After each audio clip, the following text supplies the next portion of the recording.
दरभंगा शहरी विधानसभा सीट से वीआईपी उम्मीदवार उमेश सहनी ने एक प्रेस वार्ता को संबोधित किया। तो आइए सीधे चले प्रेस कॉन्फ्रेंस में। का निर्माण करवाना, जो हम यहाँ वचन देते हैं कि 120 दिनों में सभी आर्यों को चालू करवाते हैं। ट्रैफिक जाम से के लिए ठोस निर्णय लिया जाएगा।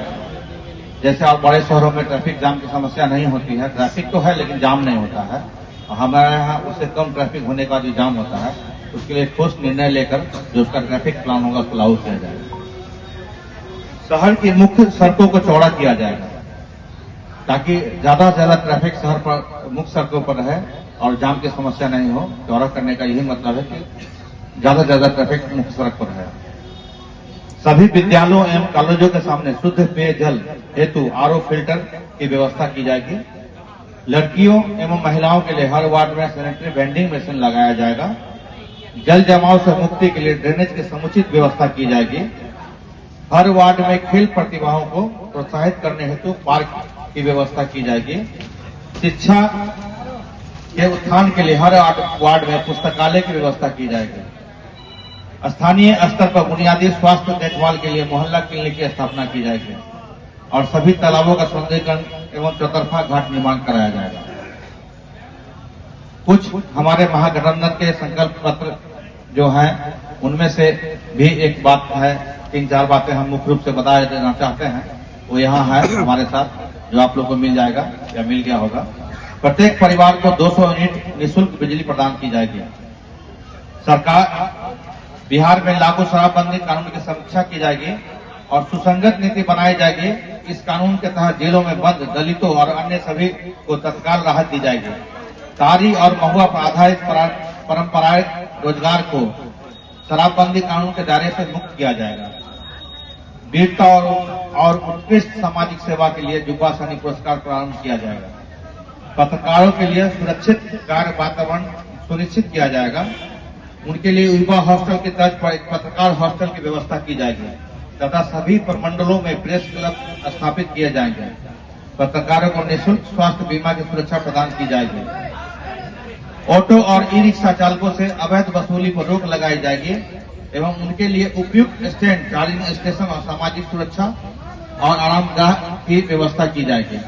और एक बात और हम कह देना चाहते हैं जो हमारे घोषणा पत्र में नहीं है, कि सभी वार्ड पार्षदों का जो सैलरी है उसको दुगुना किया जाएगा और हम अपने स्तर से इसको निश्चित रूप से दुगुना करवाएंगे ताकि उसको जो अभी बहुत कम सैलरी मिल रहा है वार्ड पार्षदों का, उसमें थोड़ा राहत मिलेगी। क्योंकि बहुत सारे लोग, बहुत सारा वार्ड पार्षद का काम होता है और उनको कुछ मिल नहीं पाता है, तो और बड़ा क्षेत्र होता है वार्ड का।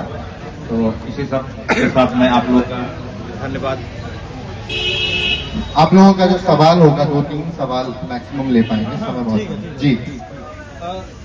सर, दरभंगा शहर तो जल जमाव से परेशान है ही है, लेकिन तकरीबन 10 सालों से ये शहर पानी पीने की जो लुप्त हो रही है जल स्तर, उसके लिए क्या मास्टर प्लान है? वाटर कंजर्वेशन, जी हाँ, रिजर्वेशन की पानी को सुरक्षित संरक्षित करना। जो हमारे यहाँ वर्षा होती है, चाहे जितना भी सेंटीमीटर वर्षा हो, उसको संरक्षित करना बहुत जरूरी है। हमारा वाटर कंजर्वेशन यहाँ है ही नहीं। पानी यहाँ आती है, तालाब में जाती है, तालाब से बह के नदी में चल जाती है। अगर वाटर कंजर्वेशन बना जाए, सोख्ता जिसको बोलते हैं हम लोग, पहले के जमाने में सोख्ता था, तो आजकल सोख्ता बनाना लोग पसंद नहीं करते, गांव में अभी सोख्ता है। तो अगर सोख्ता बनाया जाएगा, बरसात का पानी भूमिगत किया जाएगा, तो वहां का वाटर लेवल ऊंचा रहेगा हमेशा से। तो हैंडपंप से ही पानी आ जाएगा, समरसेबुल का यूज नहीं किया जाएगा। समरसेबुल से पानी का जितना यूज होता है उससे 10 टाइम ज्यादा वेस्टेज भी होता है, जो आप लोग देख रहे हैं, महसूस किए होंगे। आपके यहाँ भी अगर समरसेबुल लगा होगा तो पानी की बर्बादी बहुत ज्यादा होती है। क्योंकि यहाँ पानी की उपलब्धता ज्यादा है, इसलिए लोग उस पर ध्यान नहीं देते हैं। लेकिन जहाँ बंजीरा जगह है वहाँ ये सब मुद्दे काफी है। सुविधा बनाया जाए कि आपके समय में? निश्चित रूप में हम उसका बड़ा प्लान, हमने घोषणा भी किया, पहले भी कहा है, ये हमारा प्लान है। शहर को सुसज्जित और सुगठित करने का हमारा प्लान है कि शहर कैसे विकसित हो, सुसज्जित। सर, पहले आदमी शहर से तालाब लापता हो गई, उस पर क्या कहेंगे? शहर के विधानसभा में जितने भी प्रत्याशी हैं, उसमें आप पहले आदमी हैं जिन्होंने पत्रकारों की बात की है। वैसे तो पत्रकारों को मार दिया जाता है, आप पहले आदमी है। कैसे ख्याल आया आपको पत्रकारों का, जरा बताइए। मीडिया जो है जनता की तीसरी आंख होती है, वो सारे देख रेख करते हैं, सभी चीजों का सर्वेक्षण करते हैं और पत्रकार को हम सम्मान देंगे तभी हमें जो खामियां हैं वो हमको दिखाते रहेंगे कि हम क्या कर सकते हैं और कैसे हम जनता के दिलों का विश्वास जीत सकते हैं। इसीलिए हमको पत्रकार का ख्याल आया है। दरभंगा शहर में तालाब लापता हो गई है, उसको क्या करेंगे? उसको भूमि माफिया ने कब्जा कर लिया सब तालाब का। ये कहावत है, यहाँ एक श्लोक है, पटपा पोखर माछ मकान, सरस बोल मुस्लिम मुखपान, ललित नगर विद्या प्रतीक, ललित नगर मिथिला टेक। ये पकपक, यहाँ जो पोखर है पकपक था, लेकिन आज पकपक मकान बन गया। ये पोखर से भरा के बड़ी बड़ी बिल्डिंग खड़ा हो गई है। तो उसके लिए हम यूपी से बुलडोजर मंगवा के सब बिल्डिंग खनवा के और फिर से तालाब बनवाएंगे। एक आखिरी सवाल, एक आखिरी सवाल, जिस तरह से हमला हो रहा है, क्या आपको डर लग रहा है? दुखद बात है, दुखद बात है, शर्मनाक बात है। लोकतंत्र का सबसे शर्मनाक पन्ना है ये। जो आदमी 20 साल से यहाँ का राजा बनकर बैठा है वो ये काम कर रहा है या करवा रहा है, कितनी दुखद बात है। ये लोकतंत्र संसार करने की बात है। इसका कोई, हम बहुत इसका निंदा और भर्त्सना करते हैं इस बात का।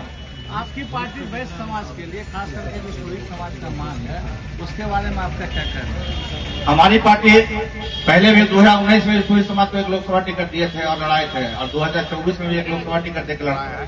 शूद्र समाज को उचित सम्मान देंगे और उनकी जो मांग है शूद्र समाज का, उनको अति पिछड़ा में शामिल किया जाए। और हमारे नेता ने कहा है कि हम उसको, हमारी सरकार बनती है तो निश्चित रूप से कैबिनेट बैठा के उनको अति पिछड़ा में शामिल करवाया जाएगा।